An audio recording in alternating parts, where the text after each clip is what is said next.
guys? Hope you guys are doing good. Taking a look at the dividend portfolio today.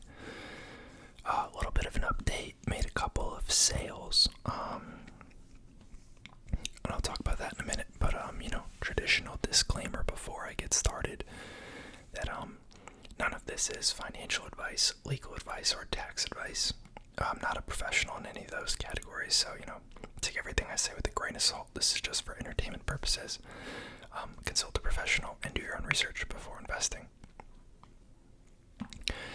Now, it's been kind of a mixed bag week. I think overall probably negative. Portfolio is down still overall, but not too bad. Just a quick look at the total metrics for the portfolio. Down a little under 10%. In terms of XIRR, which takes into account my regular contributions, and a non-weighted return of negative 7.61%. Neither of those are too bad, only down $100 overall now.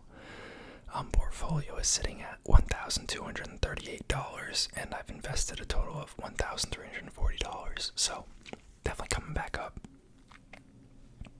I have sold 2 holdings since the last video. I'm considering selling a third. Kind of looking to consolidate, pick some ones that I think have, higher opportunity for dividend growth, because I also think that is important. So yeah, the 2 holdings that I sold were Camden Property Trust, ticker CPT, and Armada Hoffler, ticker AHH. I sold these not because I think they're necessarily bad companies, but because I just don't know if they're the best fit for me right now, and I'm a little bit worried about kind of the climate of the sectors that they operate in. So they both own a bunch of multifamily apartment REITs. Real estate. Camden Property, that's their whole business. But Armada Hoffler, they have some other segments too, but they both own multifamily apartments as part of or their entire business. And I don't know how to feel about those right now. On the positive side, it's not really something that's subject to discretionary spending to a large degree. People always need a place to live. The concern, I guess, is that some of these are higher end apartments, and you gotta wonder, will people scale back given all these layoffs and inflation and the economic uncertainty? And if so, will these owners of these kind of slightly luxurious apartments see decreases in occupancy or just lose pricing power overall?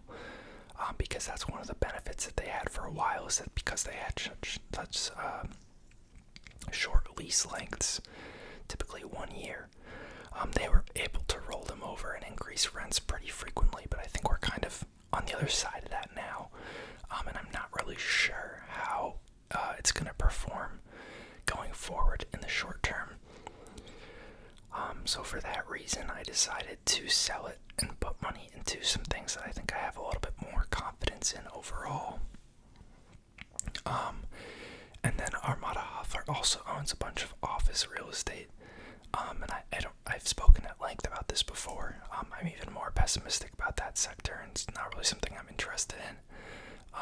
And I was willing to look the other way because it was a sub-segment of AHH's, larger business model, but combined with the concerns about multifamily apartments that I have, I just decided to, cash out and move it into other things. So all that money I simply reinvested in these stocks that you see now. I don't think, nothing new. I am considering selling Farmland Partners. I don't think I saw quite the moves I wanted to around the agricultural space. as a result of the Ukraine and Russia conflict and its effect on fertilizers, as well as just inflation of asset and property values. Could definitely be something that just takes a longer period of time to take root. But I think I'm down $11 on that, not a big deal. I think I may try and move that into something a little more aggressive. I think there's some great buying opportunities right now for long-term investors. A couple that I'm pretty, confident in, or that I have some interest in. I think New Lake Capital is at a decent price. It's been better. I have a lot of money in them already. Very nice dividend. I think their balance sheet is amazing. Obviously the space has its own risks being a cannabis REIT, but interesting nonetheless. Zoetis actually just had earnings. They did very well. Better than expected. Stock jumped off that. I think that's actually why it's positive overall now. And then out of everything, I think actually Blackstone is one of the ones that I'm most interested in. It actually bottomed at $92 today. Pretty high dividend yield, just great passive recurring revenue model. A lot of fee-based revenue that's just kind of perpetual capital. Very diversified, very well run. I think a lot of the concerns about the B REIT withdrawals and real estate cool down are definitely overblown. I think they'll continue to see kind of AUM inflows as we move forward, and just long term I think very highly of them. So those are places I'm looking at adding some more money. I'm also considering adding another stock or two. There are some that I like from my healthcare holdings that I think could be potentially a good fit in here, but I've got to think about if I want to do that or not. Other than that, Agree Realty still up 6%. Again, one of our higher dividend payers.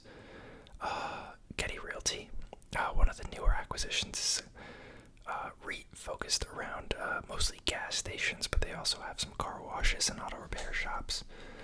Equity Lifestyle Properties, a manufactured home, marina, and campground REIT, definitely unique. Postal Realty, REIT focused on leasing properties to the U.S. Postal Service. Very nice dividend, very stable. A lot of leases coming due or rolling over in the coming year or two, which could provide a lot of increased cash flow as they're able to roll those over and account for the mark-to-market. Toronto Realty, similar story. I'm very bullish on them. I do think logistics real estate has a ways to go, and it may be cooling down temporarily, but I think long-term warehouses and industrial space in the major metros that they operate in are just amazing, and I think they're only going to continue to go up in value.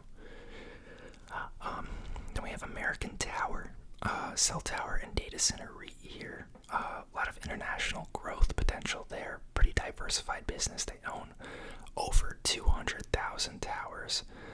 Between them and the other big player in the space, Crown Castle International, I think they own something like 73% of all the cell towers just in the U.S., which is pretty nuts. And then we have Medical Properties Trust. Hospital REIT definitely has some, tenant concern issues, both in terms of tenant health and diversification. There's some concerns about management spending and whatnot, but I think the risk reward is there right now. I do think that's kind of a sector that's going to continue to, be aided and kind of be backstopped by the government to some degree, coming out of a global health crisis. And I think that a lot of elective procedures, will continue to be done to kind of make up for the pent-up demand that occurred during COVID. And that kind of ties into the whole aging population theme that I've talked about a little bit in my healthcare portfolio video. But yeah, just want to do a quick check-in with you guys, show you how I'm doing. I'm honestly pretty happy with where it's at, and hopefully next week I will make a video and talk about maybe potentially adding a new holding. We'll have something to talk about. Thanks for watching, guys. As always, appreciate you. If If you have any suggestions, let me know.